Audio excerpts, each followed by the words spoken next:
बहुत समय पहले की बात है, जब हिमालय का जन्म भी नहीं हुआ था। राजस्थान की तपती धरती पर पत्थरों की एक लंबी कतार खड़ी थी। अरावली। नन्ही अवनी अपने दादाजी राघव का हाथ थामे एक ऊंची पहाड़ी पर खड़ी थी। दादाजी ने दूर तक फैली पहाड़ियों की ओर इशारा करते हुए कहा, अवनी, ये पहाड़ दुनिया के सबसे पुराने बुजुर्ग हैं। इन्होंने धरती को बदलते देखा है। दादाजी राघव ने बताया कि अरावली केवल राजस्थान में ही नहीं, बल्कि गुजरात से लेकर दिल्ली तक फैली हुई है। उन्होंने मिट्टी पर एक लकीर खींचते हुए समझाया कि कैसे ये पहाड़ एक रक्षक की तरह खड़े हैं। अवनी ने ऊपर देखा, जहाँ चीले नीले आसमान में चक्कर काट रही थीं। उसे ऐसा लगा मानो ये पहाड़ आसमान को अपनी बाहों में थामे हुए हैं। क्या तुम जानती हो अवनी? राघव ने एक चमकता हुआ पत्थर उठाते हुए कहा, करोड़ों साल पहले ये पहाड़ हिमालय से भी ऊंचे हुआ करते थे। अवनी ने उस पुराने पत्थर को अपने नन्हे हाथों में लिया। उसे महसूस हुआ कि इस पत्थर में हजारों सालों की कहानियां छिपी हैं। हवा की सरसराहट उसे बीते युगों की बातें सुना रही थी। जैसे जैसे वे आगे बढ़े, घने जंगल शुरू हो गए। यहाँ ढोक, साल और पलाश के पेड़ों की भरमार थी। अचानक झाड़ियों में कुछ हलचल हुई। राघव ने अवनी के होठों पर उंगली रखी। एक तेंदुआ शान से चट्टान पर चढ़ रहा था। अरावली केवल पत्थरों का ढेर नहीं, बल्कि अनगिनत जीव जंतुओं का सुरक्षित घर भी है। अरावली के सीने पर इतिहास के गहरे निशान हैं। चलते चलते वे एक पुराने किले की प्राचीर के पास पहुंचे। राघव ने बताया कि कैसे महाराणा प्रताप जैसे वीरों ने इन्हीं दुर्गम पहाड़ियों को अपना ढाल बनाया था। अवनी ने किले की ठंडी दीवार को छुआ। उसे लगा कि पत्थरों से तलवारों की खनक और घोड़ों के टापों की आवाजें आ रही हैं।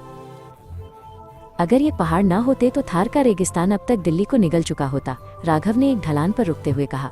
उन्होंने दिखाया कि कैसे अरावली रेत की आंधियों को रोक लेती है। अवनी ने देखा कि पहाड़ के एक तरफ हरियाली थी और दूसरी तरफ दूर तक उड़ती हुई धूल। अरावली वाकई एक महान दीवार थी। पहाड़ों के बीच एक छोटी सी नदी बह रही थी। राघव ने बताया कि बनास, लूनी और साबरमती जैसी नदियां इन्हीं पहाड़ों की गोद से जन्म लेती हैं। अवनी नदी के किनारे बैठ गई और ठंडे पानी में अपनी उंगलियां डाल दी। इन नदियों ने ही सदियों से राजस्थान की प्यास बुझाई है और खेतों को हरा भरा रखा है। वहां उनकी मुलाकात एक स्थानीय बालक अरण्य से हुई। अरण्य अरावली की गोद में रहने वाले भील समुदाय से था।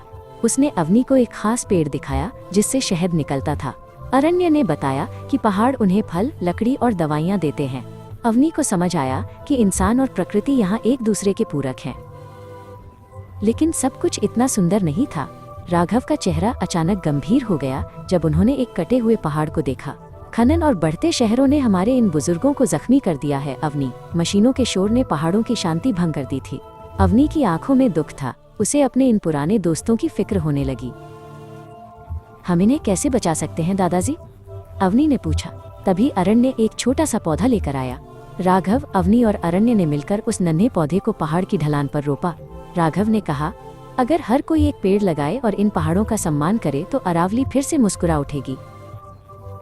सूरज ढल रहा था और पूरी अरावली सुनहरी रोशनी में नहा गई थी। पहाड़ों की चोटियां सोने की तरह चमक रही थीं। अवनी एक पत्थर पर बैठकर इस अद्भुत नज़ारे को देख रही थी। उसे लगा कि ये पहाड़ मरते नहीं हैं, वे बस सो जाते हैं ताकि अगली सुबह फिर से दुनिया की रक्षा कर सकें। घर लौटते समय अवनी ने राघव का हाथ मजबूती से थाम लिया। उसने मन ही मन वादा किया कि वो इन पहाड़ों की रक्षक बनेगी। अरावली की यह यात्रा केवल एक सैर नहीं थी, बल्कि अपनी जड़ों को पहचानने की एक शुरुआत थी। दादाजी और पोती धीरे धीरे धुंधलके में ओझल होने लगे, पीछे छोड़ गए समय की अमर गाथा।